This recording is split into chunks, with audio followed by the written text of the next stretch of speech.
Oh, Oda, how do you do it? One Piece 723.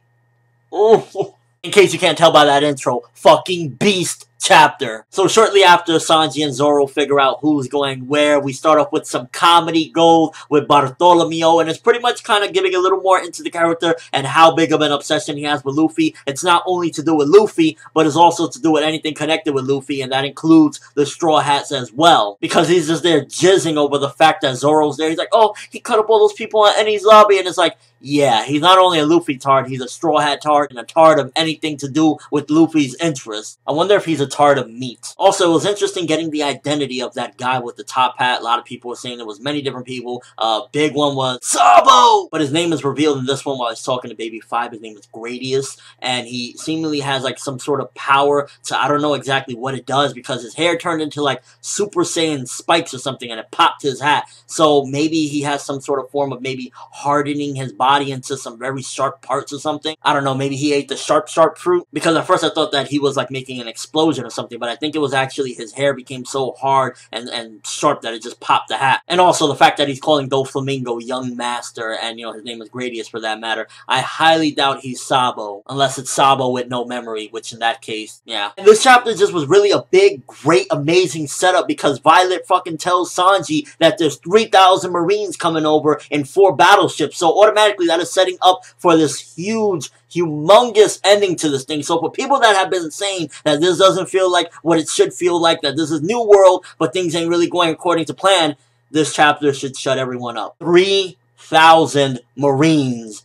not including Fujitora, Doflamingo, and all the other threats on this island. I'm sold. I noticed that Oda is very subtle when he wants to throw in a little fan service. Like in this one, you get to see a little bit of fan service with Nami. You get to see her long, voluptuous legs. But it isn't overbearing, and it doesn't come off as like, yo, I want to put some big old titties in the chapter. It's just like, well, Nami has some nice legs, so I'm going to show them off. I definitely can appreciate the subtleties of that, because it gives some eye candy, but at the same time, it isn't overbearing and doesn't ruin the moment of what's going on. Because he even puts it in a sort of comedic moment, which is like, okay, it's great. Funniness and some legs. Alright, Jola, for me personally, came off as a complete idiot. She got way too cocky in this one. Yeah, it was because she got cocky, because she thought that Violet was pretty much still with them, but she was stupid for that, because now she gave them more information, so it was like, okay, you're helping them out, you dumbass. She should have thought a little bit more, just saying. Now, regarding the revelation of Doflamingo being a celestial dragon, I think it was pretty much obvious at this point, because the last chapter was kind of already stated that. This one was just confirmation or whatnot.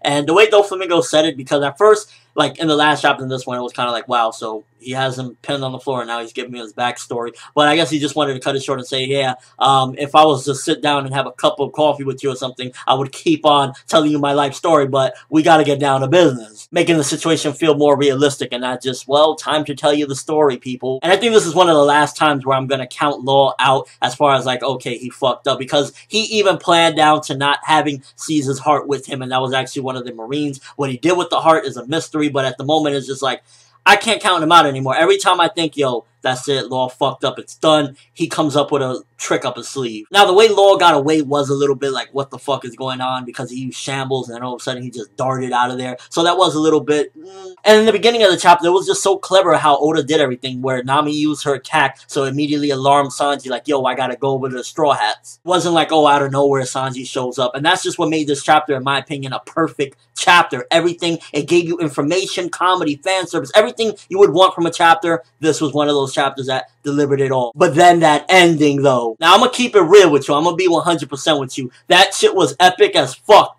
But can Sanji really go up against Doflamingo? I mean, I was having doubts about Luffy being able to tango with him. I don't think, to be honest with you, I think Law right now is going to have to get his ass one way or another across over there and help Sanji out with this fight, because there's no way I don't think Sanji can take on Doflamingo. I just don't see it. Doflamingo has proven that he is incredibly strong. He's, you know, pretty much shown that he is a fucking threat and a half. And where would Sanji's power level be at this particular point? I'd imagine he's around Vice Admiral level, maybe somewhere a little bit below, a little bit over at that particular point. And for Doflamingo, I see him as being above Vice Admiral, maybe not at Admiral level yet, but like right around around there, like in between Vice Admiral and Admiral, and I see Sanji as maybe just about Vice Admiral or maybe slightly low. So yeah, he came at the nick of time, but will he actually be able to put Doflamingo down? Either way, climactic conclusion to the chapter. Definitely an amazing setup with everything that you would need. So I gotta say that this chapter was perfect. 10 out of 10. Best chapter I read this week. Honestly, I was just glad Oda saved the day for me, and just some good shit. And also, I would like a little bit more backstory as to what was it that made Doflamingo no longer be considered a celestial dragon. Did he pretty much just try to denounce his birthright royalty and decide, you know what, I'm gonna become royalty on my own and I'm gonna be Pirate King? Maybe that's the key to Doflamingo's backstory and why he's doing everything he's doing, trying to become Pirate King. Maybe it's like, no, I don't want to be born into royalty. I want to become royalty on my own. Either way, very great chapter. Gave me everything I possibly would have wanted and a setup at that, so it was just freaking awesome, and I can't wait to see if Sanji's going to be able to do anything against Dawn. I'd imagine everybody, all the Straw Hats, including Sanji, and maybe Law, if he can get his ass over there, are going to have to fight against this guy to try to take him down. That's not to mention if Fujitora might not show up. He might walk his ass over there. Let me know what you think. The one question I'm going to ask in this video, the big question I'm going to ask in this video,